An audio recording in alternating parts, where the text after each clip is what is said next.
Good afternoon and welcome to the MS Focus first webinar of 2025. I'm Cherie Binns, the Patient Healthcare Liaison for the Multiple Sclerosis Foundation, and today's webinar is going to focus on symptom management. So I invite you to tick your questions on managing symptoms into the Q&A, not into the chat.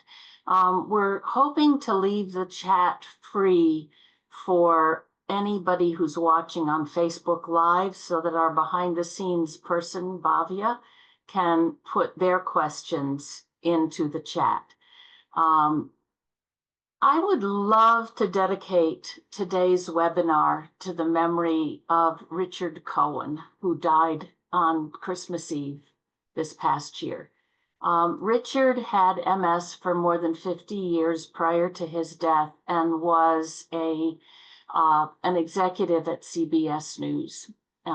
His wife, Meredith Vieira, has been also very influential in advocacy in the MS field, and he will be missed. So we just want Meredith and their children, Gabriel, Benjamin, and Lily, to know that they are in our hearts.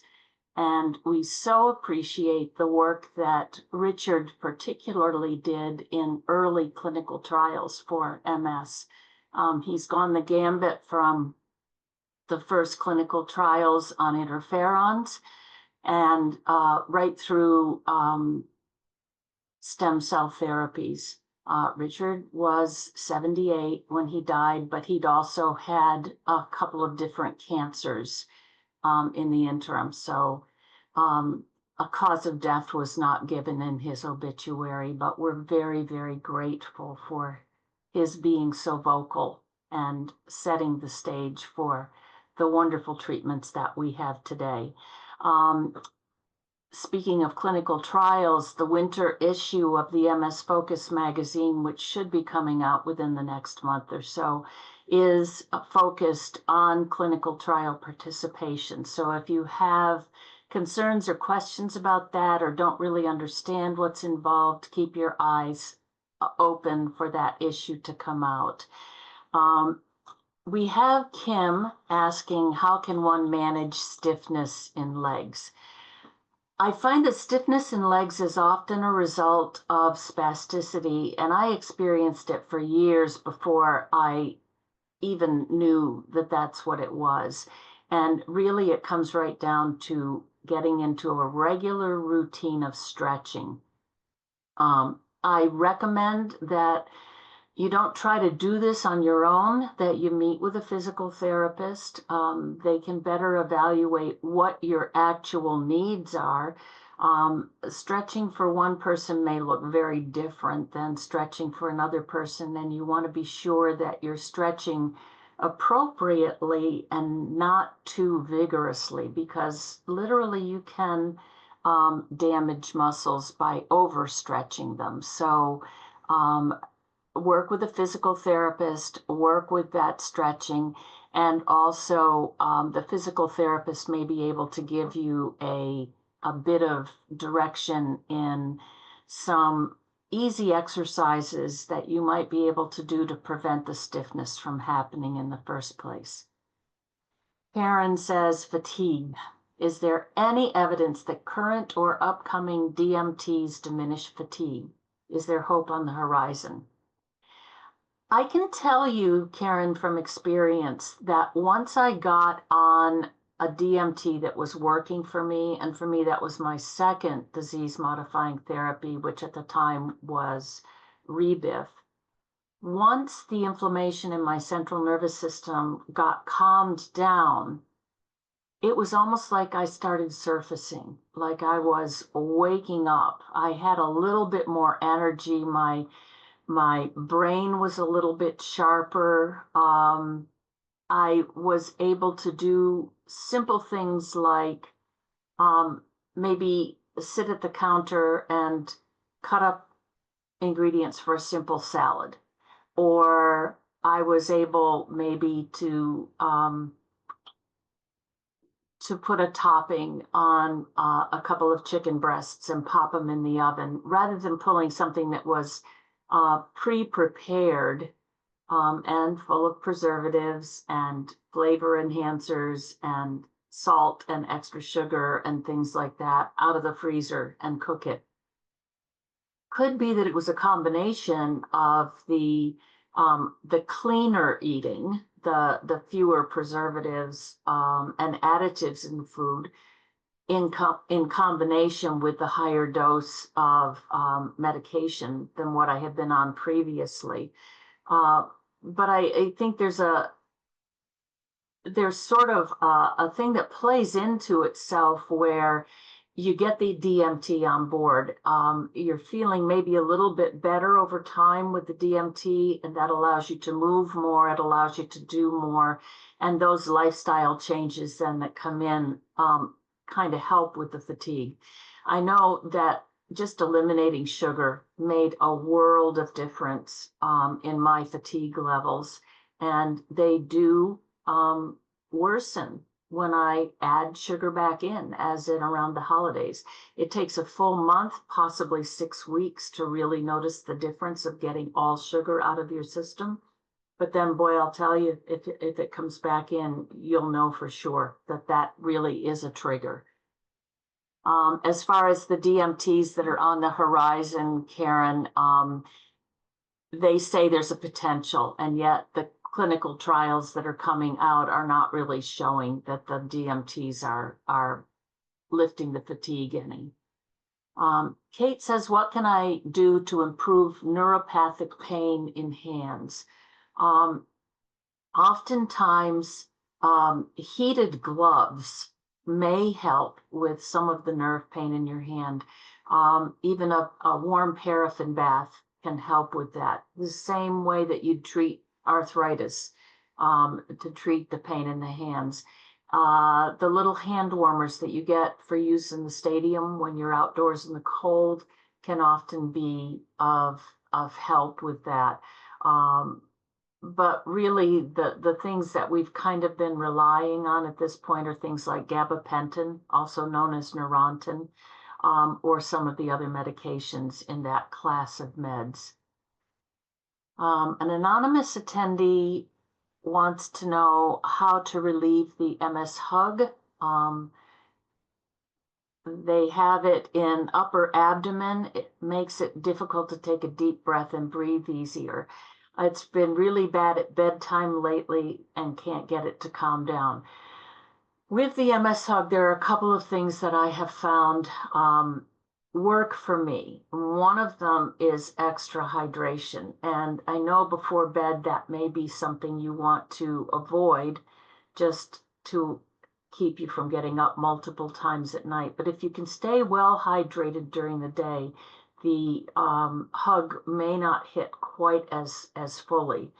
I also have found that in the summer, when I tend to get overheated, a cooling vest or ice packs around the area of the hug can help it to release. And in the winter time, I get it more during the summer actually than I do in the winter. In cooler weather, a heating pad does help to release that. So my two tips are the temperature changes and really hydrating well to keep it from happening. It's very possible that you might need something like baclofen or tizanidine, Xanaflex, to help release that spasm. At bedtime, my neurologist has given me a prescription for tizanidine, which is also known as Xanaflex. It doesn't need to be taken on a regular basis like baclofen does to keep your levels up. You can take it and within 45 minutes to an hour, it's in your system. It will probably make you a little sleepy. So that might be a good conversation to have with your neurologist.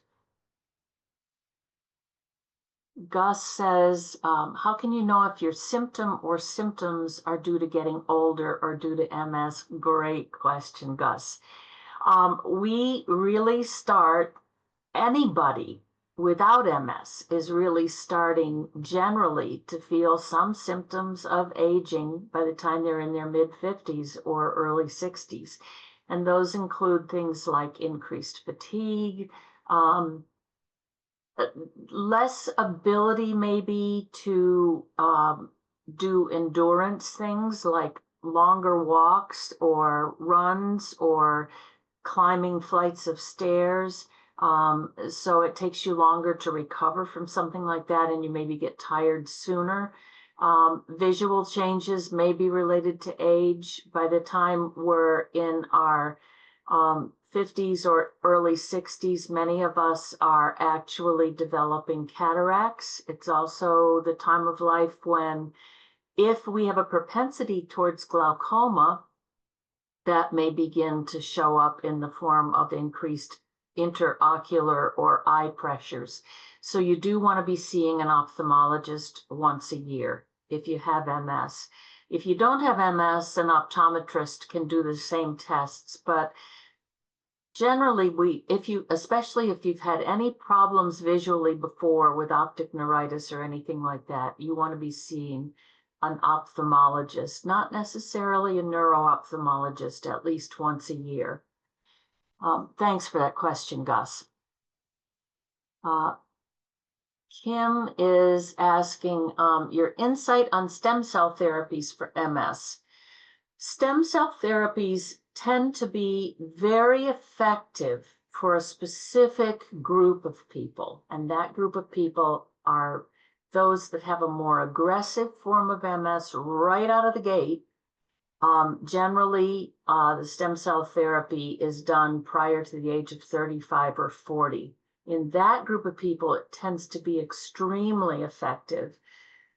The thing about stem cell therapy that you often are not told, however, is how devastating it is on the body as you're going through it.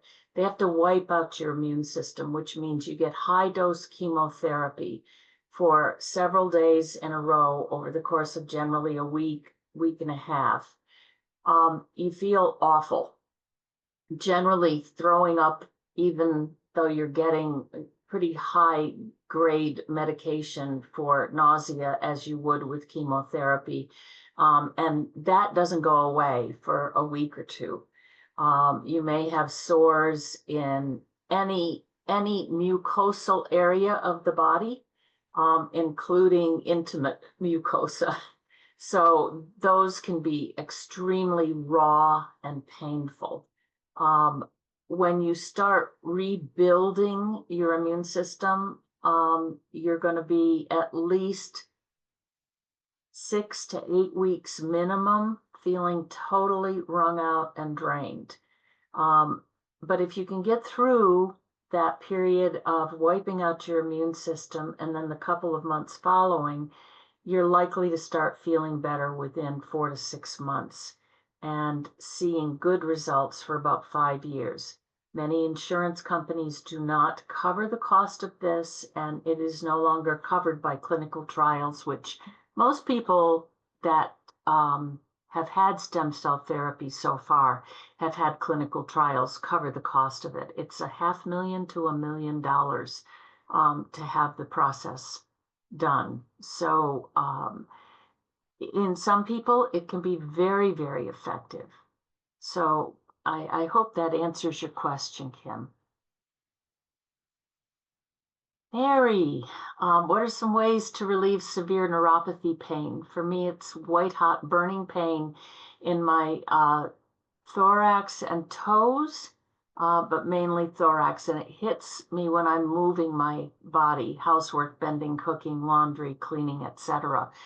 I have a spot on my lower left leg that's like that, and out of the blue, it'll almost crater me when it hits it. And you know, I can be outdoors walking in the cold, and a blast of a breeze will hit it, and it will be like really, really hits. It's only about this big around, and yet feels like my leg is scalding where that patch is. One of the things that I have found does seem to help some is a CBD oil or hemp oil over the area. And if I do it 4 or 5 times a day regularly, it tends to happen less often and out of the clear blue. And maybe when it hits, it's not quite as intense. Another thing that is often recommended, particularly if it's not a large area, is using something like a xylocaine or lidocaine patch over the area and leaving it on for 12 hours and then taking it off. So you could leave it off while you were sleeping and put it on during the day while you're doing your work. David says, I was diagnosed 6 months ago, had the Briumvi infusion 4 months ago. I only take baclofen. I do PT. I have no difference in symptoms. Still can't walk. Have issues lifting. Migraines, fatigue, and insomnia are daily. Doc says be patient. It's easier said than done. David, none of our drugs work to get us walking again or to relieve the symptoms. They keep us from getting worse. So whatever you have when you start your drug is your baseline. That is not to say that you can't get better. If you're really aggressive with the PT, if you really do exactly what your physical therapist says to do, there is a very good chance that you can strengthen those muscles and get back to walking again. The class of drugs that you're on, which are the anti-CD20 drugs, also known as the B-cell depletion drugs, things like Briumvi, Ocrevus, Rituxan, Kesimpta, those drugs take on average 1.5 to 2 years to really knock the symptoms down so that you're not having any relapses or new disease activity. So your doctor's absolutely right. You need to be patient. This is not a magic bullet, and you're just going to have to do everything work-wise to get hold of this. I don't know if you're a smoker, David, but if you are smoking, you absolutely must stop. People that smoke get worse at a rate more than double that of non-smokers. People that don't smoke but live in a household with smokers get worse at more than double the rate of non-smokers. So you need to eliminate tobacco smoke from your environment altogether. And so by doing that, your symptoms kind of will start to peel back as well. And there's plenty of help available for stopping smoking. The other thing that may help to get those symptoms more under control and help your disease-modifying therapies to work more fully is to get rid of the sugar in your diet. As I mentioned earlier, sugar is a major contributor to MS fatigue. For me, I also find it makes the pain worse. And it makes my spasticity worse. So those are some things that you can do as well. Peggy says how to manage fatigue after aging out of therapies. Peggy, I'm not sure that we ever actually age out of therapies. If your doctor's telling you you've aged out of therapy and your symptoms are still prevalent, you still have a worsening of symptoms at certain points, then maybe you need to get another opinion. Dr. Boster and Dr. Thrower are both saying that they let their patients sort of drive that conversation, and both of them have patients in their 70s, some maybe even in their 80s still on therapy. So there are meds out there. The two main meds that I'm seeing people move to when they're in their 60s and 70s are teriflunomide, also known as Aubagio, and Mavenclad. Those seem to be therapies that work very well in the older individual, and particularly with Mavenclad, we now have enough data to see that 15 years out, people are not having any more disease activity once they've had their 2 years of Mavenclad. So that may be a conversation to have with your doctor.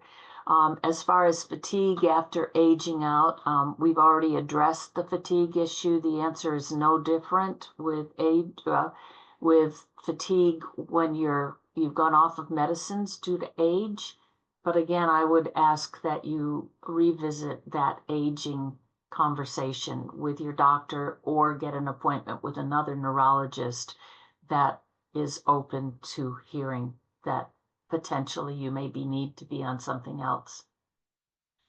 Deborah says, how can you manage slow colonic transport due to MS? There are medications out there that will help to speed up the colon movement. But the main thing is really getting the fiber on board and staying well hydrated. I have not been really good, I have to admit, throughout my entire life in taking supplements like Benefiber or Metamucil or things like that. But recently, I started taking Metamucil now has capsules, and I take a couple of Metamucil capsules in the morning with my morning meds and a couple before bedtime, and that has really gotten me to the point where it would be rare for me to go a day without a bowel movement now. And before, it could be 3 to 5 days without. So something like that could be helpful. But I would recommend that you maybe make an appointment with a gastroenterologist. And if this is not working for you in the course of a month or two, make an appointment with a gastroenterologist for a consult on that. Tanetta says, what exercises can help with foot drop? Again, I would refer you to a physical therapist because what you need to do is to get the muscles in the front, like the muscles down your shin, really strengthened in order to give you some control over that foot. In the meantime, you may want to use something like a lift, not a lift, but a AFO, ankle foot orthotic, that could help keeping the foot from dropping down. But again, a physical therapist can sort of guide you towards the right equipment to use paired with the right exercise for you. An anonymous attendee says, is it safe to have dental implant surgery given that anesthesia is required? It should be perfectly safe. Just make sure that they know that you're having MS. The one thing with anesthesia, oftentimes when you're having general anesthesia for particularly abdominal surgeries, they may give you a paralytic agent with the anesthesia to keep you from twitching or moving in the least little bit. Generally, they don't do that with dental anesthesia. So yes, it should be safe to do that. I would talk to your neurologist and just let them know what you're planning on having done. But as far as dental implant surgery, I know a lot of people with MS have had anesthesia and have had very successful dental implant surgeries. Another anonymous attendee wants to know, what are my thoughts on acupuncture with MS? For some people, it can be very helpful. People will rave about it. I've had 3 different courses of acupuncture over, well, 2 of them were before I had any disease-modifying therapy. I've had MS since 1975. So this will be my 50th year living with MS. And there was nothing available to treat it until 1993. So I spent a good 26 years with symptoms before a doctor finally put me on a medication.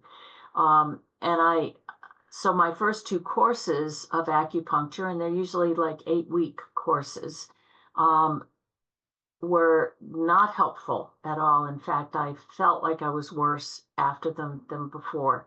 And after I was on a medication, I did do a course that didn't seem to make it worse, but it didn't help with anything. So I think it's a purely individual thing. I'd give it a go and see how you do with it. Mary says again, okay, this is in response to the question about the spots of neuropathy. Mine is a large area. It's hard to reach because it's on my back. Thanks. And that's particularly hard too if you don't have someone that you live with that can apply the creams or the lidocaine patches. So I really don't know what to say about that other than I have found if you can reach it with the back of your hand, I use like a Neutrogena body oil, and I will put the oil in my hands and then reach behind to apply it to my back. But if I get the backs of my fingers that way, I can get up behind and get a much larger area covered with that. So you might try that little tweak to applying something to your back. An anonymous attendee said, are there clinical trials going on at the moment that seem promising? There are several clinical trials going on right now in the MS arena. If you go to clinicaltrials.gov, and I think Abavia will probably put that web address in the chat, clinicaltrials.gov, and then in your search, get the keywords for search, multiple sclerosis. And if you have a specific type of multiple sclerosis, like if it's primary progressive, do multiple sclerosis and PPMS. Or SPMS, secondary progressive. What they're finding with the new tolebrutinib, which is one of the BTK inhibitors that has made it the furthest in clinical trials so far, is that it seems to be slowing progression in people with secondary progressive MS, and that's not one of the endpoints we were looking at. But that class of drugs is not doing as well in clinical trials as we thought it would. It does not seem to be influencing repair of the central nervous system as we thought it might. It does seem to be reducing relapse activity, but it's not as spectacular as we thought it was going to be 7 or 8 years ago when we really first started looking at this particular medication. There are several repair therapy trials going on. So if you go to clinicaltrials.gov and you put in multiple sclerosis, also put in myelin, MYELIN, or repair, and there should be trials coming up all over the place on that. Just drill into them and see if there's a clinical trial site near you that is open. Kim said, I started Aubagio a week ago. I have a mild sore throat for 2 days. When should I be concerned? I think, Kim, if you've got a sore throat, that's often a harbinger that you're getting a cold. For me, sore throat has been, or scratchy throat particularly, has been the first major symptom of COVID. And COVID looks very different now than it did 4 or 5 years ago. It's generally not quite as serious as it used to be. It's more like, a real bad cold that just wants to hang on. So I would say if you have a COVID test kit, go ahead and test. And if it's not better in a couple of days, go ahead and test again. I would think if there's a fever, you definitely want to consult your primary care doctor, but I don't think it's related to the Aubagio. An anonymous attendee has a question about Metamucil capsules. I've been taking those daily for a few months and they've been a game changer. Are those okay to take at the same time as other supplements and prescription medicines? Yes. Margie says it's harder to walk in this colder weather now. Is this typical or normal for MS? More than 90% of people with MS are temperature sensitive. The majority of us are heat sensitive, but there are also those of us that are cold sensitive. Fewer than 5% of people are exclusively cold sensitive, but they're there. And yes, it is typical. So you just need to get in the habit of layering, maybe putting those little stadium warmers in your gloves or in your boots. And just making sure you're layering, putting a layer of fleece-lined leggings or long underwear on under your slacks before you go out to walk. Anne says, the last couple of years, I've seen a decline in my ability to do things. She's been diagnosed for 36 years. The doc says no active lesions. Do you think I should continue with Ocrevus? And I don't know how long you've been on Ocrevus. You've been diagnosed for 37 or 36 years, but you don't say how old you are. If there are no new lesions and you've been on Ocrevus for a year, I would say stay the course. If there are no new lesions and you've been on Ocrevus for 5 years, I would say it's time to ask your doctor that question. And it may be that there is another medication like, as I mentioned, like teriflunomide or Aubagio or Mavenclad that might be possible substitutions for your Ocrevus. Gus is asking, Gus said, I started Mavenclad year 2 next month. I had no symptoms or side effects with year 1. Should year 2 be symptom-free as well? My lymphocytes dropped to 1.3. Did they need to drop more for Mavenclad to be effective? No, they didn't. My lymphocytes only dropped to 2, and my doctor said that was perfectly fine. So I also am starting year 2 of Mavenclad this coming spring, probably April or May. And I had no side effects at all with year 1. So it was a very easy dosing for me. Sue says, I have a leg ache that's been going on since November. Do I just chalk it up to being a symptom of MS, or should I go see my primary to see if anything can be done? It aches at night and it keeps me up. I don't notice it during the day. It's hard to bend my knee though. If it's been going on since November, I would definitely have it checked out. It sounds like you don't specifically remember an injury or a strain or wrenching your knee or stepping wrong and twisting it or anything like that. So yes, Sue, I think it needs to be worked up. An anonymous attendee asks, how often are MRIs recommended after 65? There's not a change in the recommendation for MRIs. If your doctor likes to see an annual MRI, then you continue with the annual MRIs. You do not need contrast, though. Contrast is generally only used to diagnose, because we now know that contrast can impact kidney function.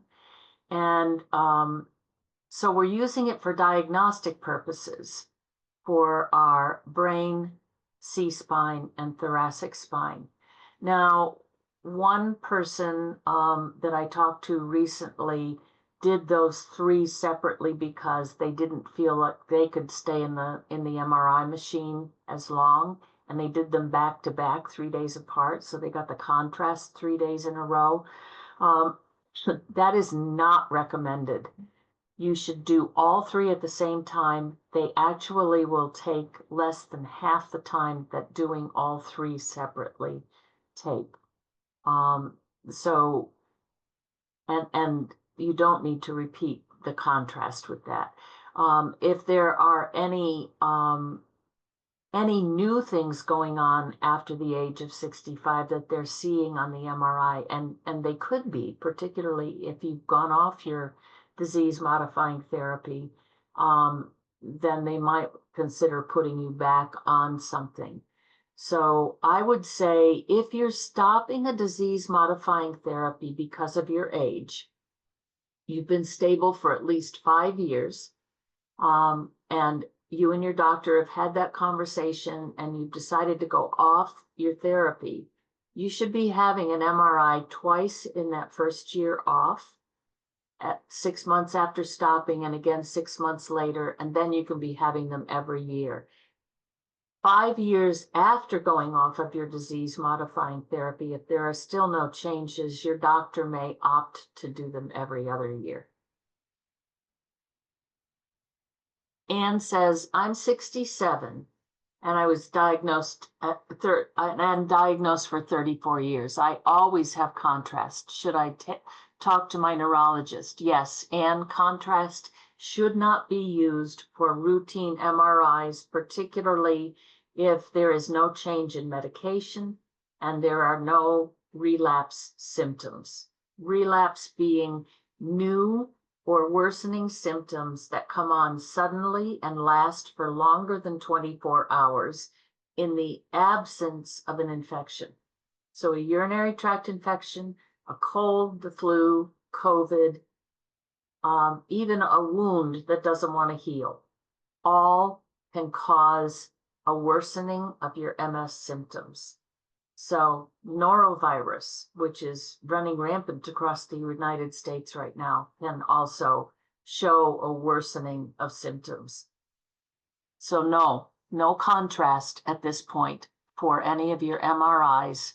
If they're annual MRIs and you've not had a change in symptoms or in disease-modifying therapy. Let's see. That is it for the Q&A right now. Let's see. All right. If you wish to ask a question live, this is in the chat. Do use the raised hand button, and we'll let you unmute. But the chat is not for the questions at this point. No. The chat is only for use for our behind-the-scenes tech to let us know if somebody on Facebook Live is asking a question. An anonymous attendee says, thinking about family planning, how can MS impact getting pregnant and pregnancy? MS should not impact getting pregnant. You do want to have a conversation with your neurologist, however, about the fact that you wish to start planning a family, and that may make a difference in which disease-modifying therapy you're on.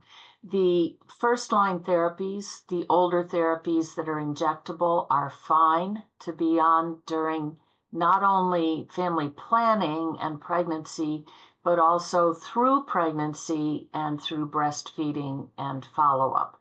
They are completely safe. None of the oral medications is safe to be on while you're planning pregnancy, or during pregnancy, or during breastfeeding.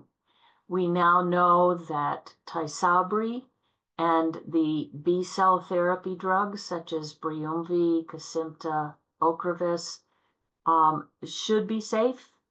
There have been enough pregnancies that have been problem-free, that the babies have been without problems. So those drugs now have been deemed most likely very safe to use during pregnancy. So I did post an article 3 days ago, I think, on our private Facebook page, the Multiple Sclerosis Foundation private group, about planning pregnancy during with MS. And those are just some of the tips that were given in that article. Janetta says, do you recommend medicine for bladder control?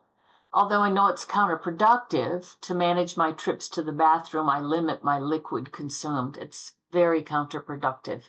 I guess I would ask, have you seen a urologist?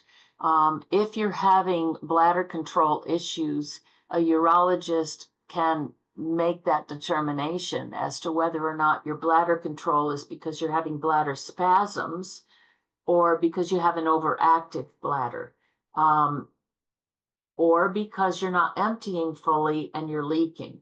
Those are all things that can happen with MS, and they're treated differently.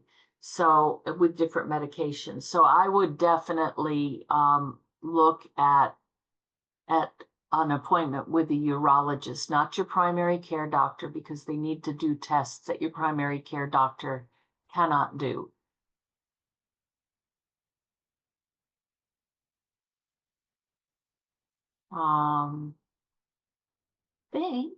Okay, an anonymous attendee. I'm currently on Kesimpta and have been since I was diagnosed in 2022. I'm 44. I am thinking about switching from Kesimpta to Mavenclad, though, so my immune system is not continuously suppressed. Hesitant, though, because I've done well on Kesimpta, but I'm tired of constantly feeling unwell and being at higher risk for getting sick all the time. Would this be a bad move? Are there a lot of testing done before and during and after the needs to be done from Mavenclad? Thanks for any info you can give me before I talk to my neuro. Frankly, I think 44 is a little too young to consider making that change. You are in the absolute early stages of your MS, and I would not go from a higher efficacy drug this early. You've only been on it for 2 years, which hasn't really given it the time to do the greatest amount of good for you. Mavenclad, if you start Mavenclad now at 59, when we now have 15 years of data saying that it seems to work for about that long, at 59, where do you go? There may be new medications out by that time, but I think it's an extremely premature decision to make on that, just because you're so young. Another anonymous attendee, in your opinion, is Kesimpta a good injectable to be on, or are there others? There are lots of injectables. Kesimpta is absolutely the most effective of the injectables.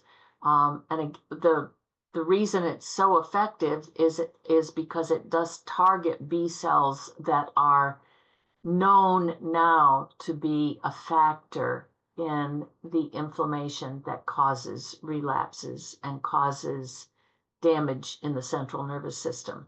The older injectables, such as Copaxone and the interferons, there are several interferons plus glutathione acetate that are injectable, and they just work at sort of reducing inflammation rather than targeting that B cell that sort of picks the fight in the first place.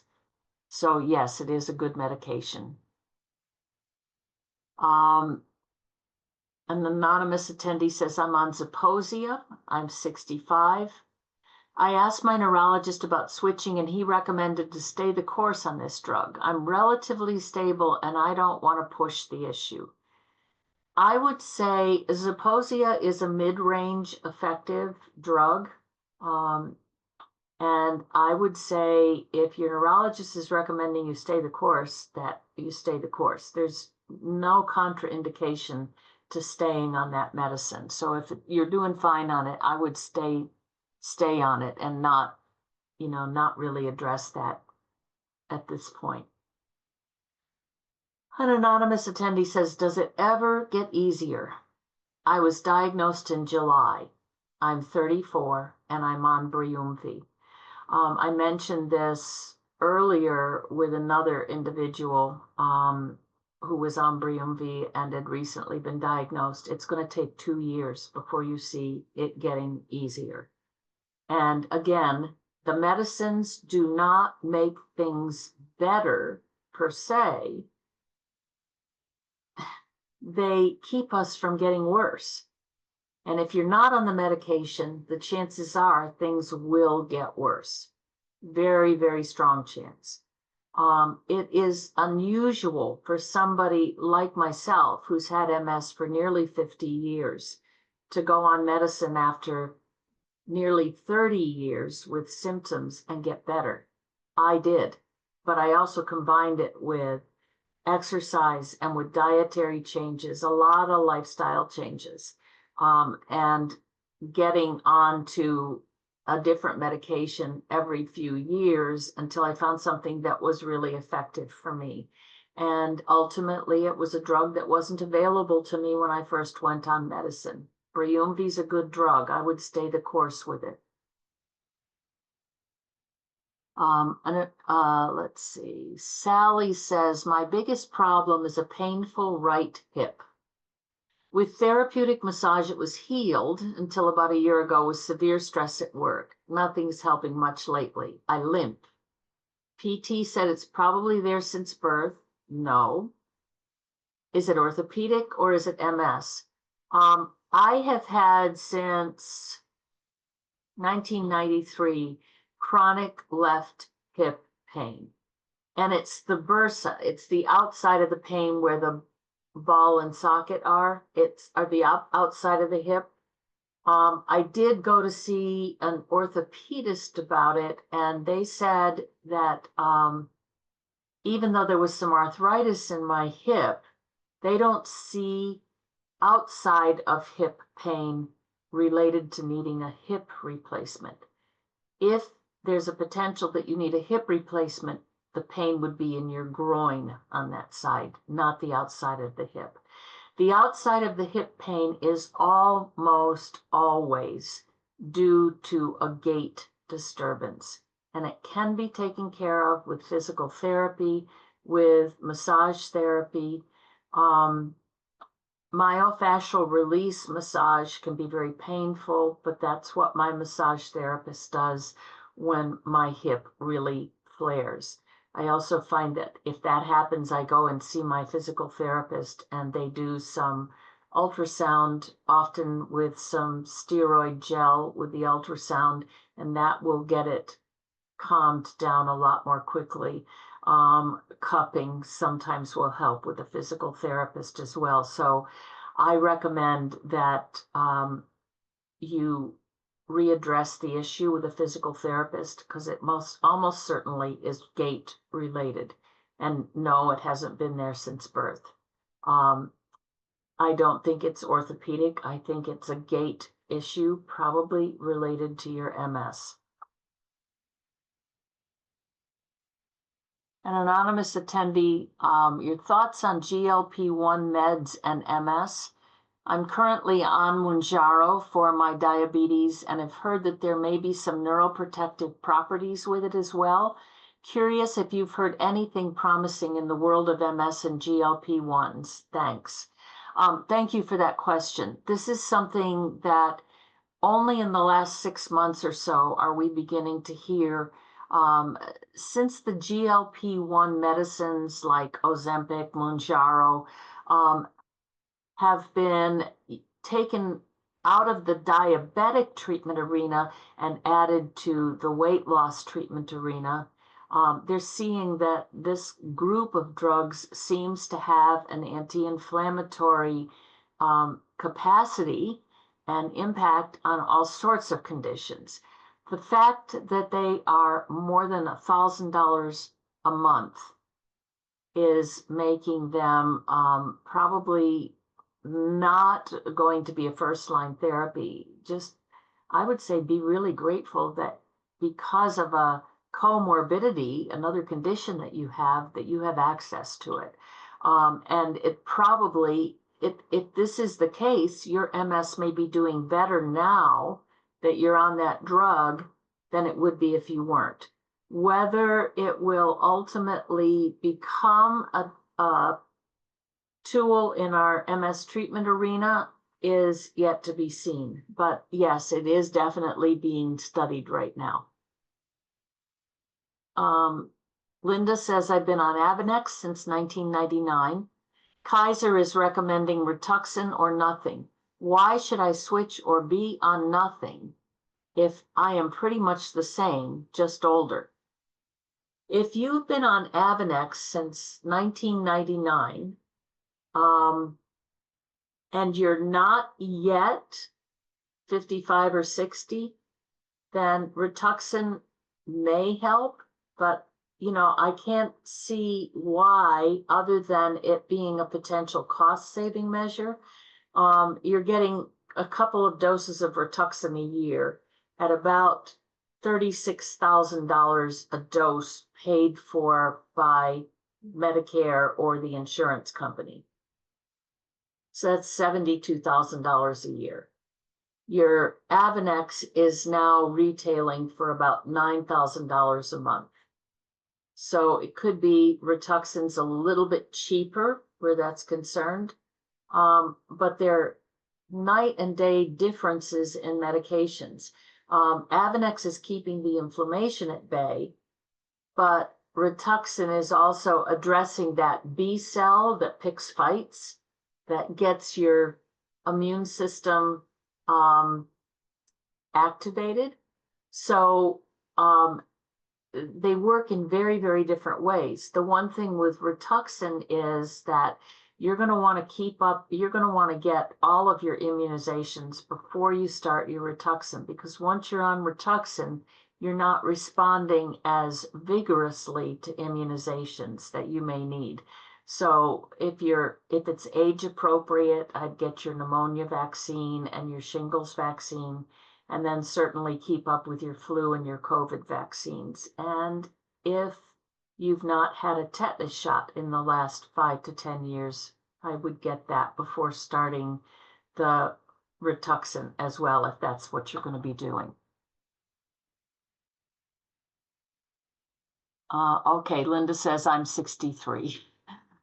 So I would say if you've had no disease activity or MRI changes at age 63 since being on Avonex since 1999, you may be able to safely get off of all disease-modifying therapies. That said, you should have an MRI 6 months after going off of the medicine and another MRI 6 months later. In about a third of the people coming off medicine, we're seeing some changes in the MRI, even at 65 and 70. So if they're willing to do that for you and you're comfortable with that, that would be a conversation to have. An anonymous attendee wants to know, what lifestyle changes did I make that helped me? There were a number of lifestyle changes, and I didn't do them all at once. I think the hardest for me to do was eliminating sugar from my diet. It is so addictive, and it is so hard to give up. And it takes a minimum of 4 to 6 weeks of absolutely no added sugar whatsoever before it knocks down the inflammation. So that's a biggie. I also stopped getting prepared meals. One of my favorite foods when I was so low on energy that I wasn't able to stand at the counter and prepare meals anymore was stuffed chicken cordon bleu. So it was a company that made stuffed chicken breasts with broccoli and cheese in the center, but it was loaded with sugar and salt and preservatives and flavor enhancers. Things like that actually keep the inflammatory cycle going. So you've got to get those preservatives and flavor enhancers out of your diet. If you can't pronounce something, or it's not something that grows in your garden, that is on the list of ingredients, you shouldn't be eating it. Those things are gone. I now, all my vegetables are fresh or frozen. Nothing canned anymore, with the exception of, like, if I'm making a chili, kidney beans, black beans, that sort of thing to go into the chili. Everything is fresh produce that goes into my mouth at this point. That made a big difference. Purposefully moving throughout the day. The MS Society and the Consortium of MS Centers is recommending a minimum of 150 minutes of activity every single week. So you want basically 30 minutes of activity every day if you can get it in. Now, that activity can include things like doing the laundry. It can include things like gardening, certainly your walks, those sorts of things.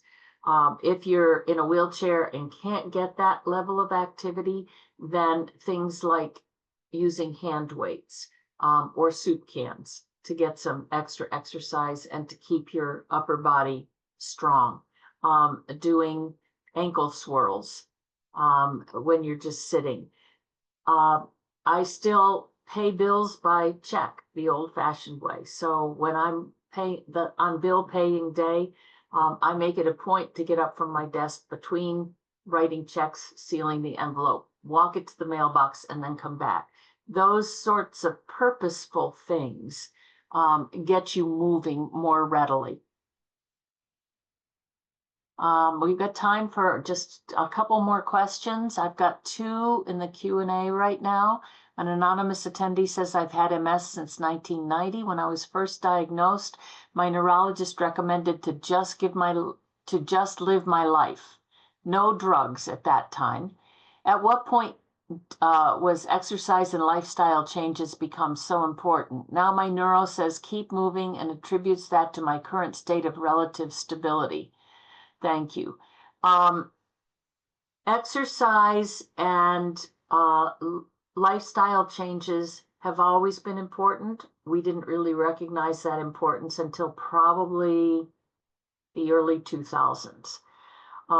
If you've had MS and have been on no drugs since 1990, it's very, very possible that you actually don't have MS. When the McDonald criteria was updated in 2017, that's the criteria by which we now diagnose MS. More than 25% of people that have been diagnosed prior to 2007 were undiagnosed. There were other conditions that we now know mimic MS, and they're not treated exactly the same way, and many of them look like MS initially and then calm right down, and they're not actually MS. So it could very well be that you're so stable for so long without medication because it was a misdiagnosis. Anne says, I want to know what specifically you did to get sugar out of your diet. How long did it take? I didn't add sugar to anything. I didn't eat any desserts other than fresh fruit. I made sure that the yogurt that I bought was low in sugars, 4 grams or less of sugar.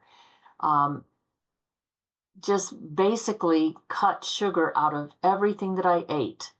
So I got my sweets from fruit. Janetta, thank you, Cherie. And an anonymous attendee update, I'm on Zeposia and started with Copaxone. I definitely have MS. Okay. All right, so that I don't think was the person that said that they were diagnosed in 1990 and the doctor said to just live. So no medications were mentioned in that. Thank you. Okay, she says, yes, it is. Thank you very much. And I wish all of you a happy, healthy journey through this new year that we have been offered. Our next webinar is a week from today. It's Dr. Ben Thrower, our medical director our senior medical director for the Multiple Sclerosis Foundation, and he will be doing his Ask the MS Expert webinar at 4:30 Eastern Time a week from today, January 14th. For those of you who have joined us with Zoom, please stay on the line for just a moment for a quick survey when the webinar ends. Thank you, be well, and we will be seeing you. Take care. Bye-bye.